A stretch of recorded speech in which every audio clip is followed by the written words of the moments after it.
When Olivia Underwood ran into the pouring rain that night, she had $18 to her name, a daughter waiting at home, and a shift she couldn't afford to lose. The old woman on the sidewalk was a stranger, bleeding, shaking, alone.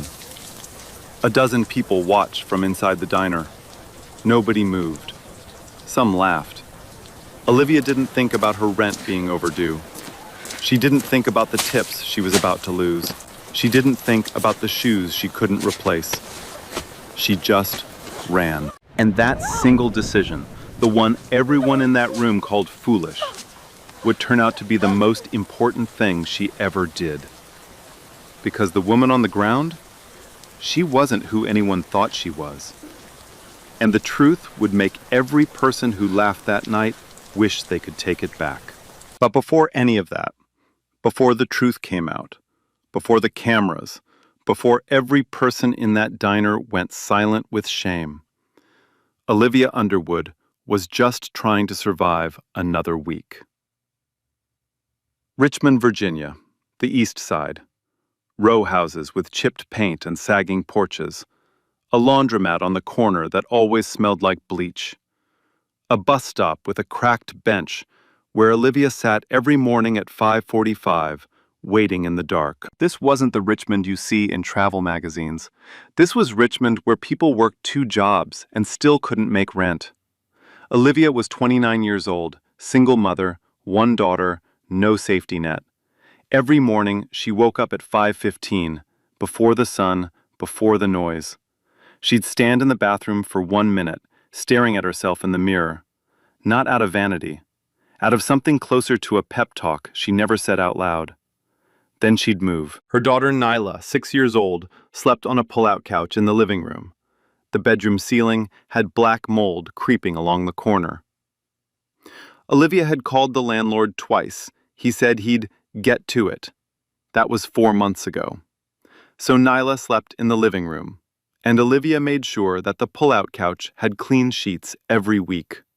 She laid out Nyla's school clothes the night before, always ironed, always matching. Olivia's own shirts had frayed collars. Her work shoes had a crack along the sole that let water in when it rained. But Nyla would never leave the house looking anything less than loved. That was the line Olivia would not cross. She kept a small notebook in her apron pocket. Every day, she wrote down one good thing. Just one. Today's entry? Nyla drew a picture of us at the beach. We've never been to the beach. She didn't complain. She adjusted. She kept moving. That was Olivia. She worked double shifts at Dawson's Diner, a locally owned spot on Broad Street that had been slowly dying for years. Sticky menus, a neon sign where 2 letters didn't light up anymore. Her base pay was $2.13 an hour. The rest was tips. Good Friday night, maybe $85. Tuesday, maybe $30. She was behind on electricity by 2 months. She owed her landlord $1,200 in back rent. Deadline, end of the month. After that, she didn't know what would happen. She'd applied for 3 other jobs that month. A hotel front desk, a grocery cashier, a daycare opening where she could bring Nyla. None called back. So she kept showing up at Dawson's, tying her apron, smiling at people who sometimes didn't smile back. The diner's owner was Ray Dawson, a gruff, thick-armed white man in his 60s, 30 years behind that counter. He wasn't warm, but he was fair. He let Olivia take leftover food home for Nyla every night. He never said it out loud, but she was the reason half his regulars still came. They didn't come for the food. They came because Olivia remembered their orders and asked about their kids by name. Her coworker Tamika Brown worked the morning shift. Early 30s, sharp tongue, protective heart. She watched Nyla whenever Olivia pulled a double, never asked for money. But Tamika was more guarded, more cynical. She'd seen too many good people get burned. "You're too nice for this world, O," she said at least once a week. "People are going to use that against you." Olivia always gave the same answer. Being nice is free, T. Nyla was the brightest part of everything. Curious, creative, always drawing, on napkins, on receipt backs, on homework margins. She'd been asking about a school art program for months, $200 per semester. Olivia hadn't said no. She kept saying, "We'll see, baby." At night, after Nyla fell asleep, Olivia sat at the kitchen table with a napkin and a pen. Rent, electric, bus pass, groceries, babysitter. She'd add them up, subtract what she had, and stare at the gap. The numbers never worked. She'd crumple the napkin and throw it away before Nyla could find it. On a shelf by the window sat a thick binder. Inside, handwritten recipes tabbed and labeled. Her grandmother's recipes. Cornbread, smothered chicken, sweet potato pie, peach cobbler that could make a grown man cry. Olivia had once dreamed of opening her own catering business. She used to talk about it all the time, back when dreaming still felt allowed. She hadn't opened that binder in months. It sat there, collecting dust, waiting for a life that hadn't arrived yet. That Tuesday evening, Olivia arrived for her night shift. It was raining. She'd forgotten her umbrella. 3 blocks from the bus stop to the diner, she walked every step in the downpour, her cracked shoes squeaking on the tile when she finally got inside. She hung up her jacket, tied her apron, looked out at the half-empty room, took a breath. All right, let's go. It was supposed to be a nothing shift. 4 tables, bad tips, home by 10.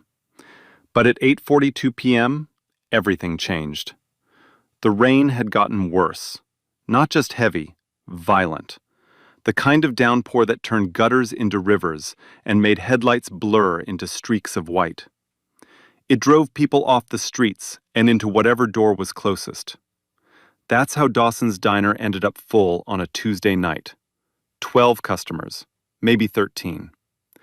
More than Olivia had seen on a weeknight in months. Craig Bellows was at his usual stool, a loud, thick-necked white man in his 40s who came in 3 times a week. The kind of guy who snapped his fingers to get your attention and never tipped more than $1. He was halfway through a burger, talking too loud about something nobody asked about. Diane Sutton sat in a booth near the back with a friend, mid-50s, thin lips, the type who looked at you over her glasses like she was grading your performance. She ordered 1 coffee and nursed it for an hour. A young couple sat by the window, a family of 3 near the door, a man eating alone in the corner. Normal night, normal people, nothing worth remembering. Then Olivia heard it. A sound from outside. Sharp, short. The kind of cry that cuts through rain and glass and conversation. Because it's real. Not a shout, not a scream.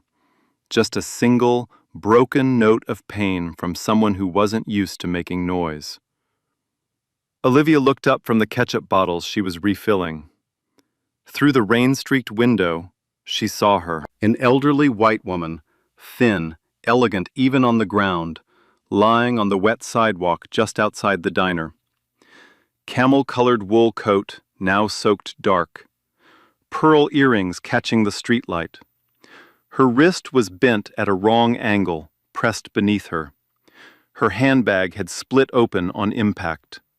A wallet, prescription bottles, reading glasses, and a leather-bound notebook were scattered across the wet pavement. She was trying to get up. She couldn't. Olivia's hands stopped moving. Outside, a man walked past the woman. He looked down, looked away, kept walking. A couple across the street paused for a second, then turned the other direction. A younger guy, maybe mid-20s, pulled out his phone, not to call for help, to record. Inside the diner, people were watching. The couple by the window stared through the glass. Craig Bellows glanced out, chewed his burger, looked back at his plate. Diane Sutton leaned toward her friend and said, "Someone should probably call someone." Neither of them reached for a phone. A man near the door squinted through the rain. "She's probably drunk," he muttered. Nobody moved. The old woman's hands, shaking, bleeding from the palm, reached for something on the ground. Not the wallet, not the phone, the leather notebook. She pulled it to her chest and held it there, even while lying in the rain, like it was the only thing that mattered. Olivia watched for 3 seconds, maybe 4. Then she grabbed a clean towel from behind the counter and headed for the door. Ray looked up from the register. "Olivia, you're on the clock!" She didn't stop. She pushed through the front door and ran into the rain. And that's when the laughing started. Craig Bellows watched her go and snorted loud enough for the whole room to hear. "There she goes again, Captain Save-A-Stranger." Diane Sutton shook her head. That girl is going to ruin her shoes for some random woman who probably has family coming to get her. A man at a nearby table laughed. "She can barely pay her own bills, and she's out there playing paramedic?" Craig again, louder this time.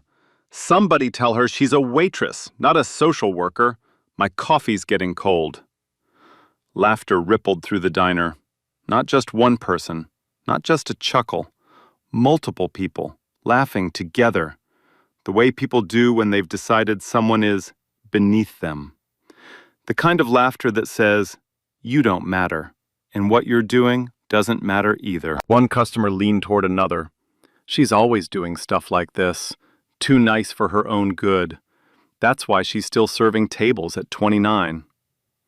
Through the glass, they could see Olivia kneeling on the wet sidewalk, rain hammering her back, trying to help a woman she'd never met.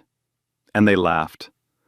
But what nobody in that diner knew, what nobody even thought to wonder, was who this old woman actually was. Not the wallet on the ground, not the pearl earrings, not even the leather notebook she held like it was worth more than everything else combined. They didn't see the black SUV with tinted windows that slowed down at the far end of the block. It paused for a few seconds. Then it drove on. Nobody noticed. But someone was looking for her. Inside the diner, they were still laughing. Outside in the rain, Olivia had no idea that what she was doing, on her knees, soaking wet, helping a woman she'd never met, was being watched by more people than she could imagine. But right now, none of that mattered. The only thing that mattered was the woman on the ground. Olivia knelt beside her on the wet pavement. The rain was coming down so hard it stung her skin. She leaned close and spoke softly, the way you talk to someone who's scared and trying not to show it. "Ma'am, my name's Olivia. I'm right here. Don't try to move yet, okay?" The woman looked up.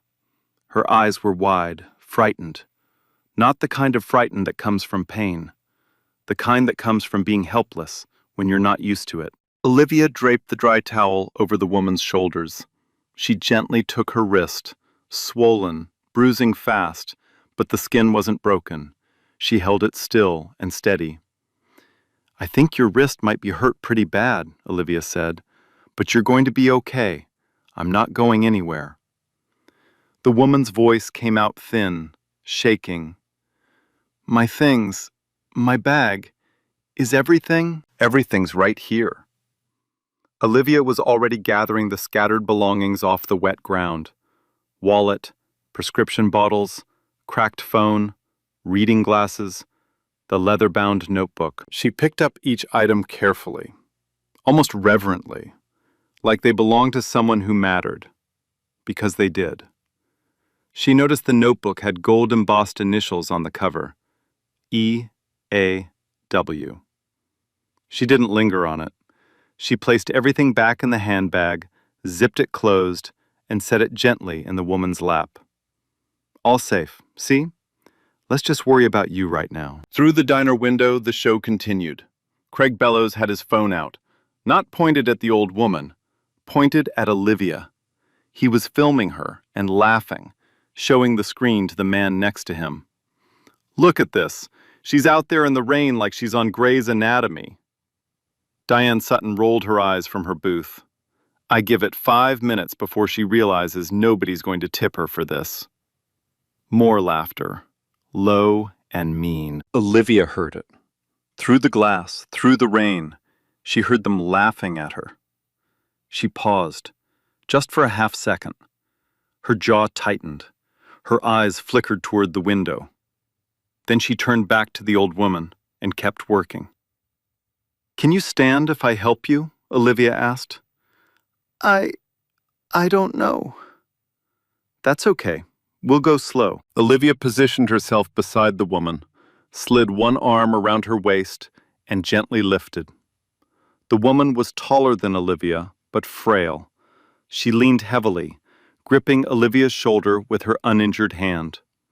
Step by step, they moved through the rain toward the diner door. Olivia kicked the door open with her foot. The bell above it rattled. Every head in the diner turned. The laughter stopped. Not because anyone felt sorry, because suddenly it was real. The old woman was right there in front of them, wet and shaking, and the waitress they'd been mocking was the only reason she was standing. Olivia guided the woman to the booth closest to the heater. She eased her down onto the seat like she was made of glass. "There you go. Just rest." The diner was quiet now. But not the good kind of quiet. The awkward kind. The kind where people look at their plates because they don't want to look at themselves. Craig Bellows muttered under his breath. "Great. Now we've got a hospital ward in booth 4.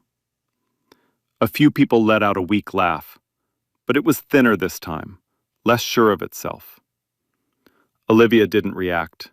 She went straight to the kitchen, came back with ice wrapped in a clean cloth, a glass of warm water, and a handful of napkins. She sat across from the woman and gently pressed the ice to her swollen wrist. She noticed the prescription bottles in the handbag, picked them up, read the labels one by one, found the blood pressure medication, opened the cap, shook out one pill, and handed it to the woman with the water. She didn't ask if the woman needed it. She just knew. Because she'd done this before, years ago, every night, for her own grandmother. The muscle memory was still there, the gentleness, the steadiness, the instinct to care for someone without waiting to be asked. The old woman watched Olivia's hands, watched her face, a long, quiet look, like she was studying something she hadn't expected to find. "You didn't have to do any of this," the woman said softly. Olivia kept wrapping the wrist. "Nobody has to do anything, ma'am, but I wanted to." A pause. "Those people were laughing at you," the woman said. Olivia's hand stopped for just a second, then kept moving. "I know," she said. "And you still came out?" "Yes, ma'am." "Why?" Olivia looked up. Their eyes met. "Because you were on the ground, and nobody else was moving." The woman's eyes filled with tears. She reached out with her good hand and squeezed Olivia's wrist. Not a polite squeeze, a real one, the kind that says, "I see you." "What's your name?" the woman asked. "Olivia. Olivia Underwood." The woman nodded slowly, almost to herself. "I will remember that name." Olivia called 911 from the diner phone. The paramedics, led by a young man named Jared Collins, arrived in 12 minutes. Fractured wrist, minor bruising. She needed the hospital. Olivia stayed the whole time. She held the woman's good hand while Jared splinted the wrist. She kept talking, small, calm words. "You're doing great. Almost done. Just breathe." Then the moment came. The paramedics had the stretcher ready. The ambulance was outside, lights flashing red through the rain. And the old woman gripped Olivia's hand, tight. "Will you come with me?" Her voice cracked. "Please?" Olivia, frozen. She looked back at the diner, her tables, her tips, her shift, the money she needed to keep the lights on, to pay the babysitter, to hold off her landlord one more week. She looked at the clock. Nyla's babysitter charged extra after 10 p.m. She looked at Ray behind the counter. He stood still, then gave a small nod, barely perceptible. She looked at this woman she'd met 30 minutes ago, scared, alone, holding a leather notebook to her chest like it was the last thing she had. Olivia climbed into the ambulance. As the doors closed, Craig Bella's voice cut through the diner one last time. "Well, there goes our waitress. Hope that old lady's paying her tab." The diner laughed. But outside, through the rain, the ambulance pulled away, carrying two women who had just met, who had nothing in common, and who would never be the same again. At the hospital, Eleanor would try to repay Olivia. What happened next made the old woman realize this waitress was unlike anyone she'd ever met. The emergency room was bright and cold, the kind of fluorescent light that makes everyone look tired, even the doctors. Eleanor was taken in right away. Fractured wrist, minor bruising on her hip, no concussion. The doctor wrapped her wrist in a proper splint and told her she'd need a cast in the morning. Olivia sat in the hallway the entire time. 2 hours. Hard plastic chair, wet uniform sticking to her skin, ruined shoes leaving small puddles on the tile floor. She pulled out her phone and texted Tamika, "Can you get Nyla?" 3 minutes later, "Already got her. She's asleep on my couch. You good?" Olivia exhaled. She leaned her head against the wall and closed her eyes. Just for a moment. She'd lost an entire night of tips. Probably $60, maybe more. The diner had been full. That $60 was Nyla's groceries for the week. It was the difference between catching up on the electric bill and falling further behind. Her shoes were done. The crack had split wide open in the rain. She'd need to find another pair somewhere. Goodwill, maybe, if they had her size. She didn't regret it, not for a second.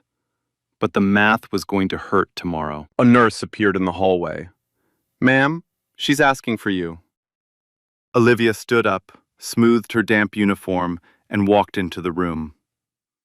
Eleanor was sitting up in bed. Her wrist was splinted. Her color had come back. She looked smaller in the hospital gown, less like the elegant woman in the camel coat, and more like somebody's grandmother. Which, Olivia realized, she probably was. Eleanor looked at Olivia for a long moment. Then she reached for her handbag on the bedside table, opened her wallet, and pulled out $500 bills. She held them out. "Please," Eleanor said, "you've done more for me tonight than people I've known for decades." Olivia looked at the money. $500. Crisp bills fanned out in a steady, manicured hand. $500 would cover Nyla's art program, or half the rent she owed, or the electric bill and groceries and a new pair of shoes, and still have change left over. Her hand almost moved toward it. Almost. But she shook her head. "Ma'am, I didn't come out in that rain for money. I came because you needed somebody. That's enough for me." No performance, no false humility. She said it the way she said everything, simply, quietly, and meaning every word. Eleanor stared at her. Something shifted behind her eyes. Olivia couldn't name it, but it was the look of a woman who had spent decades surrounded by people who always wanted something, and had just met someone who wanted nothing. Eleanor set the money down. She reached into her handbag again and pulled out a business card. Thick, cream-colored cardstock. The kind of card that felt expensive just holding it. She pressed it into Olivia's palm. "If you ever need anything," Eleanor said, "anything at all, you call this number." Olivia looked down at the card. Embossed logo. A stylized gold W inside a laurel wreath. Below it, Whitfield Capital Group. A phone number. No name. She didn't recognize the company. It meant nothing to her. She tucked the card into her apron pocket, right next to her little notebook. Eleanor squeezed Olivia's hand one more time. You remind me of someone I lost a long time ago. She didn't explain. Olivia helped Eleanor into a taxi outside the hospital. She watched the car pull away into the wet street, taillights blurring in the rain. Then she turned and walked to the bus stop, alone. On the bus ride home, Olivia pulled the card from her pocket. She turned it over. On the back, in elegant handwriting, Eleanor had written 5 words. Kindness is never wasted. E.W. Olivia read it 3 times. Then she tucked it back into her pocket and watched the rain streak down the bus window. She had no idea what she was holding. Over the next few days, things started happening around the diner that made no sense, and Olivia had no idea she was being watched. The morning after, Olivia showed up for her shift like nothing had changed. Same apron, same cracked shoes. She'd stuffed newspaper inside to soak up the water. Same smile for customers who didn't deserve it. Craig Bellows was at his usual stool. When Olivia walked past, he smirked. "Hey, Florence Nightingale, how's your patient?" A few people laughed. Olivia didn't flinch. She picked up her tray and started working. Tamika caught her in the kitchen. "You okay?" "I'm fine, T." "You lost a whole night of tips for a stranger." "I know." Tamika shook her head. "You're something else, O, I swear." Olivia shrugged, poured coffee, kept moving. Then the strange things started. Day 3. A man walked into the diner around noon. Tailored charcoal suit, polished shoes. He looked like he'd taken a wrong turn off Wall Street and ended up on Broad Street by accident. He sat at the counter, ordered black coffee, nothing else. He stayed for 25 minutes, didn't talk to anyone, didn't look at his phone. He just watched, scanned the room slowly, took notes on a small tablet. Then he stood up, buttoned his jacket, and left. The tip he left on the counter? $100. On a $3 coffee. Tamika picked up the bill and stared at it. Either that man is crazy, or we're being scouted for a reality show. Olivia laughed, but something flickered behind her eyes. Something she couldn't name. Day 4. Olivia got off the bus for her evening shift and stopped. Across the street from the diner, a black SUV. Tinted windows. Engine running. Just sitting there. She'd seen that car before. The night of the fall. Same make, same color, same dark windows. It sat there for an hour. Then it pulled away without a sound. Olivia mentioned it to Ray.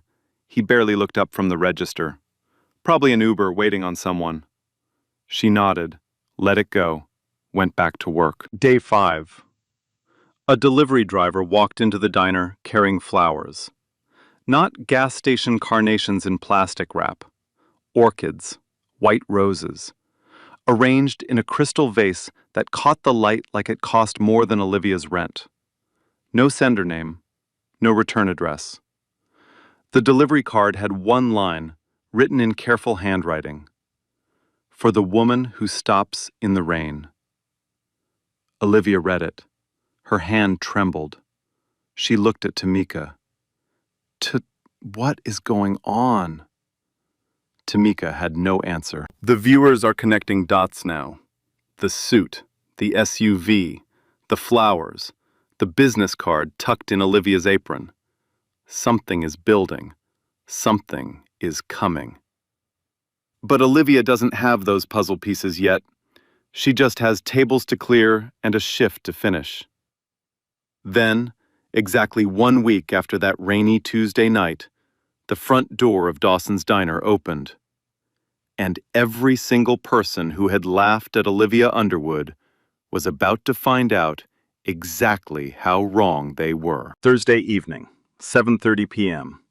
The diner was full, the busiest night in weeks. Every booth taken, every stool was occupied. The smell of coffee and fried onions hanging in the warm air. Craig Bellows was at his usual spot, Diane Sutton was in her booth near the back. The man who'd said Olivia could barely pay her own bills was at a table by the window. Several of the same customers who had watched Olivia run into the rain and laughed were sitting in the same seats they'd been in 7 days ago. The diner was loud, normal, unremarkable.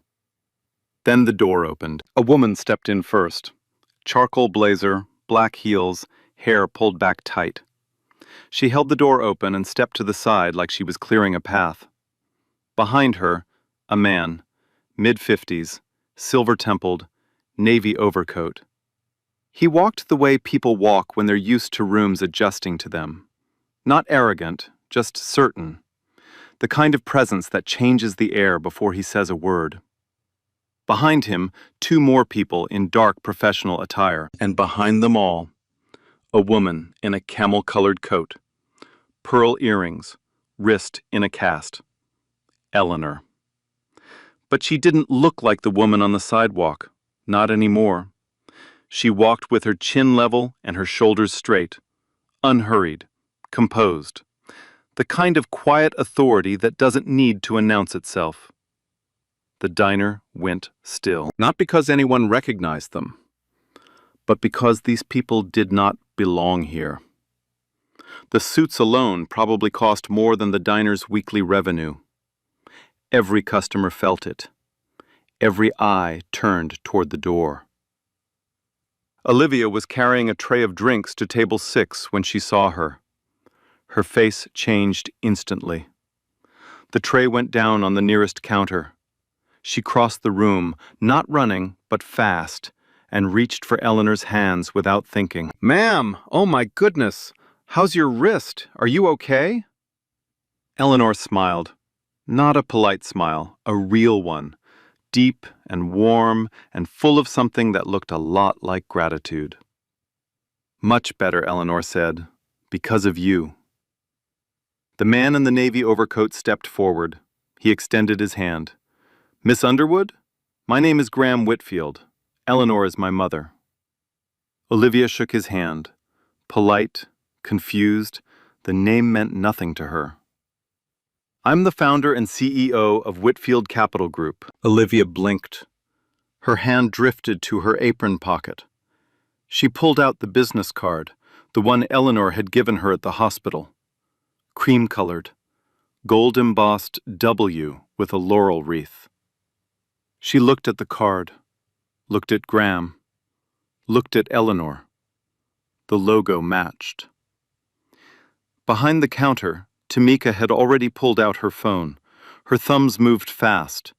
She typed Graham Whitfield into the search bar and hit enter. Her eyes were wide. She leaned across the counter and whispered, but not quiet enough. "Oh, he's worth $4 billion. A customer at the nearest stool overheard. He turned to the person next to him. That person whispered to the next table. The information moved through the diner like a current, fast, electric, unstoppable. $4 billion. Craig Bellows, the man who had called Olivia Captain Save a Stranger, who had filmed her on his phone and laughed, went pale. His mouth opened, then closed. He set down his fork slowly and stared at the counter.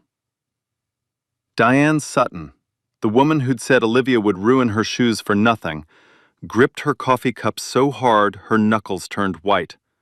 She couldn't look up from the table. The man who'd said she can barely pay her own bills sat frozen with his hands in his lap. The entire diner was dead silent. The same room that had echoed with laughter 1 week ago was now so quiet you could hear the rain tapping against the window. Graham looked around the diner. Slowly. He made eye contact with one person, then another, taking his time. 1 week ago, he said, my 82-year-old mother fell on the sidewalk right outside this diner.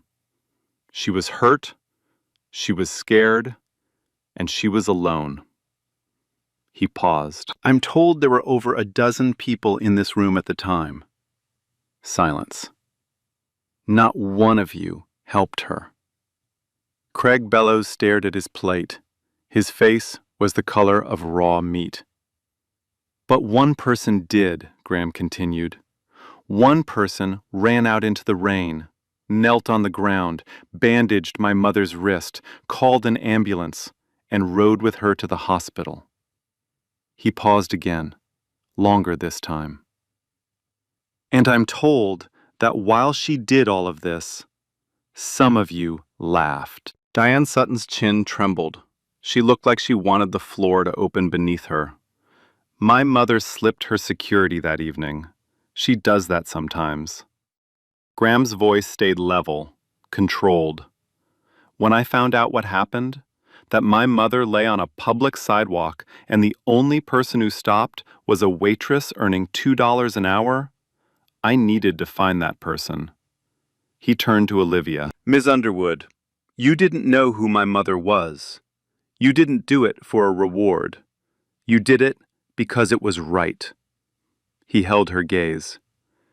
And in my experience, in boardrooms, in business, in life, that is the rarest thing in the world. Eleanor stepped forward. She opened her leather-bound notebook, the one she'd gripped during the fall, the one Olivia had held in the ambulance. 40 years of entries. Every genuine act of kindness she had ever witnessed, recorded by hand. She turned to the latest page. In her elegant handwriting, 5 words. Olivia Underwood, the only one who stopped. Craig Bellows stood up from his stool. He took 2 steps toward Olivia. His mouth moved, but nothing came out. He sat back down. Diane Sutton was crying quietly in her booth. She mouthed the word, sorry. No sound. Ray Dawson stood behind the counter. His eyes were wet. He didn't say a word. And Olivia, standing in the middle of the diner she'd worked in for years, surrounded by the people who had laughed at her, didn't say anything either. She just held Eleanor's hand. But this wasn't the end of the story, not even close, because Graham Whitfield hadn't driven across the state to say thank you. He'd come to do something much bigger. Olivia thought this was the end of the story. A rich man saying thank you for helping his mother. A handshake, maybe a few kind words. Then everyone goes home. But Graham Whitfield hadn't driven across the state to say thank you. He came to change her life. Ms. Underwood, Graham said, would you sit down with me for a moment? Olivia hesitated. She looked around the diner. Every pair of eyes was on her. Customers pretending to eat but not chewing. Tamika frozen behind the counter with a coffee pot in her hand. She sat down in the booth across from Graham. Eleanor slid in beside her.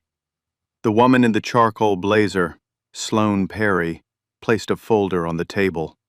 Thick, professional, the kind of folder that holds something important.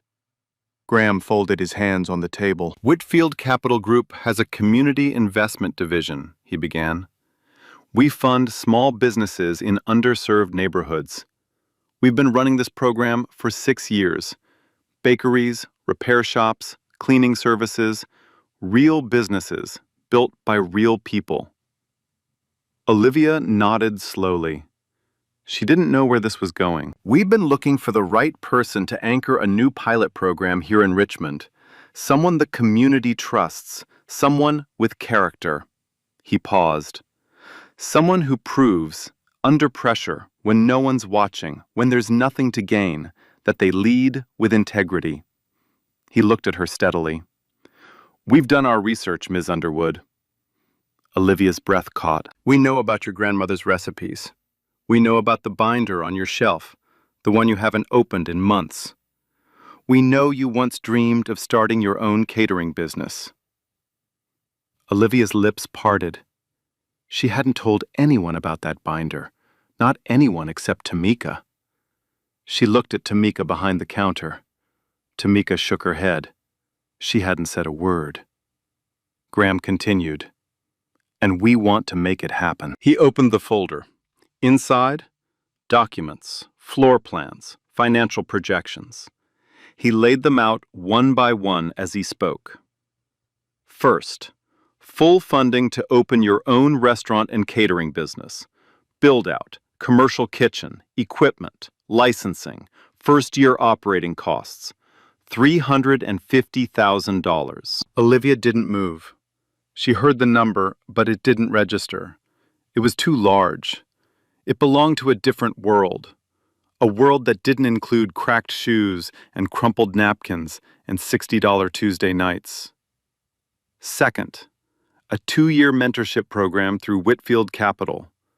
We'll pair you with experienced restaurateurs and business coaches who will walk beside you every step. He turned a page. Third, an education trust for your daughter Nyla. $25,000. Tuition, art programs, supplies, covered through high school graduation. Olivia's hand moved to her mouth. She pressed her fingers against her lips. Nyla. He said Nyla's name. And fourth, Graham looked up from the folder. He looked past Olivia, toward the counter, where Ray Dawson stood completely still. An $80,000 renovation grant for this diner. New kitchen, roof repair, updated dining room. This place gave you a chance when nobody else did. It deserves to survive. The diner was silent. Olivia didn't scream. She didn't jump up. She didn't clap her hands over her face the way people do in surprise videos on the internet. She went completely still. Her hand drifted down from her mouth to her apron pocket, to the little notebook where she wrote one good thing every day. Her fingers touched the edges of it. Her lips parted, but nothing came out. She looked at Eleanor. She looked at Graham. She looked at the folder full of documents that contained a future she had stopped believing in.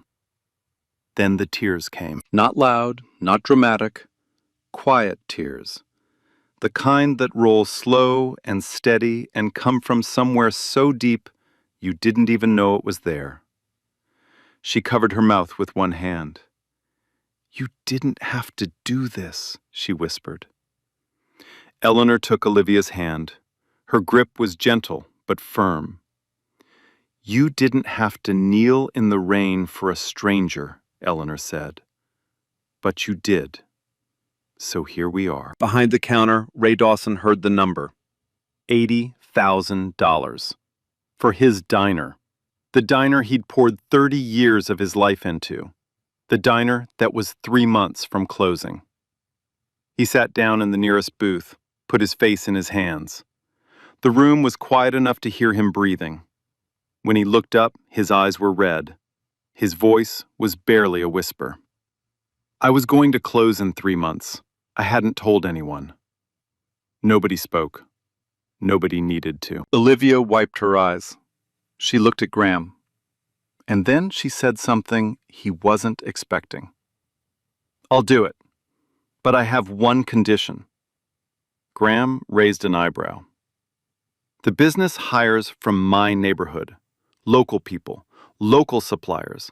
If this is going to mean something, it has to mean something for everyone, not just me. Graham studied her for a long moment. Then he smiled. Not a business smile, but a real one. That's exactly why we chose you, Ms. Underwood. From across the diner, a chair scraped against the floor. Craig Bellows stood up. He walked slowly toward Olivia's booth. His hands were at his sides. His voice was thick. Olivia, I laughed at you. I filmed you on my phone. He stopped, swallowed hard. I'm sorry. I'm really sorry. Olivia looked at him. Not with anger, not with satisfaction. She looked at him the way she looked at everyone, steady, warm, and without a single trace of cruelty. It's okay, Craig. We're okay. She meant it. No grudge, No scorecard, just grace. The diner saw it, and the weight of that forgiveness was heavier than any revenge could ever be. From behind the counter, Tamika wiped her eyes with the back of her hand. She sniffed once. Then she said what only Tamika could say. I told you, O. Too nice for your own good. Beat. You better make me the manager. The diner laughed, but this time it was different. This time it was warm. The kind of laughter that doesn't tear down, the kind that heals.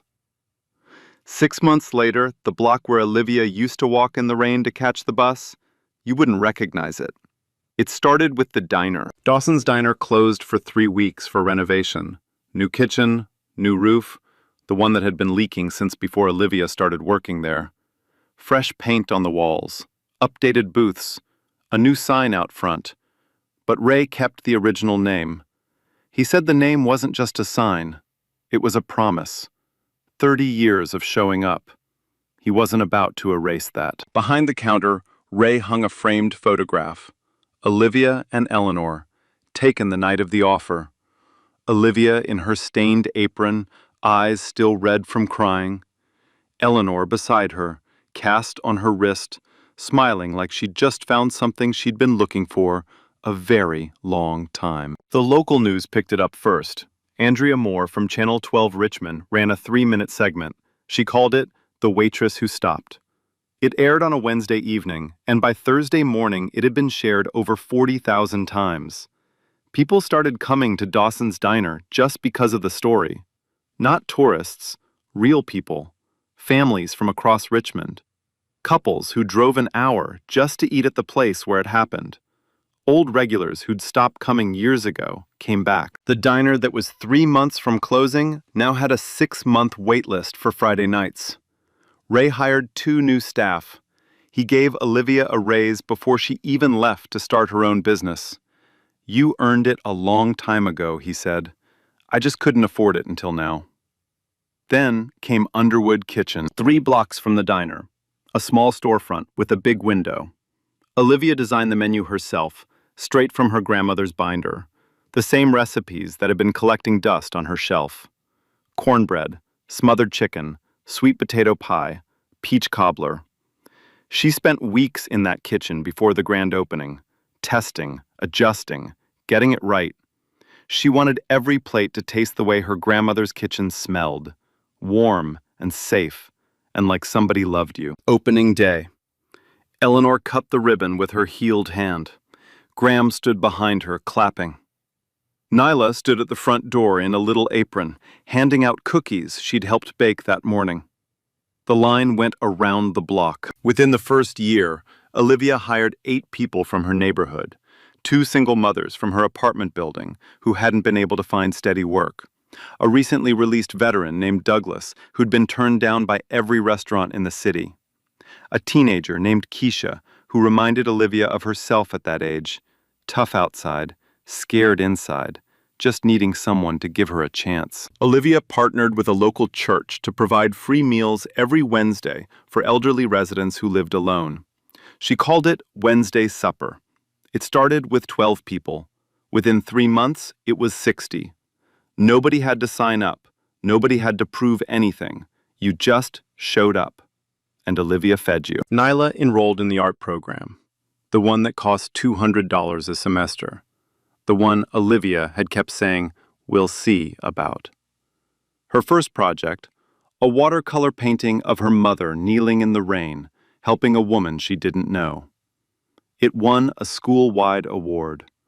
Olivia framed it and hung it in the restaurant, right by the front door.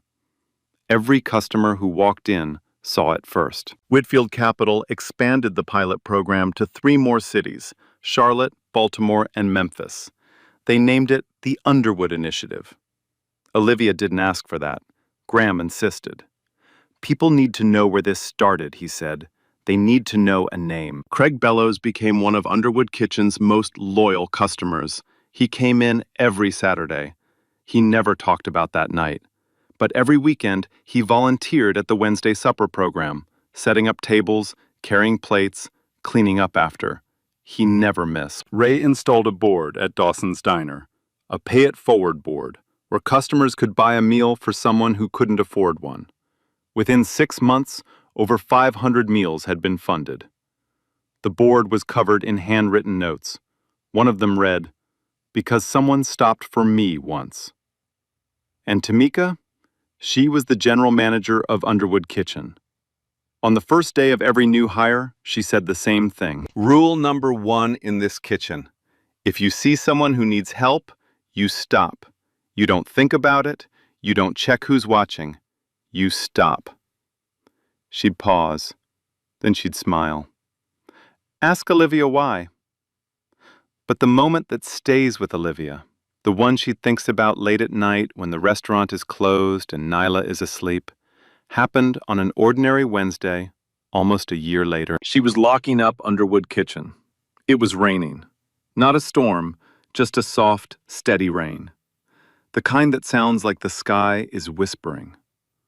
Just like that night. Olivia walked to her car. She had a car now, a used Honda she'd bought with her first month's profit, and stopped.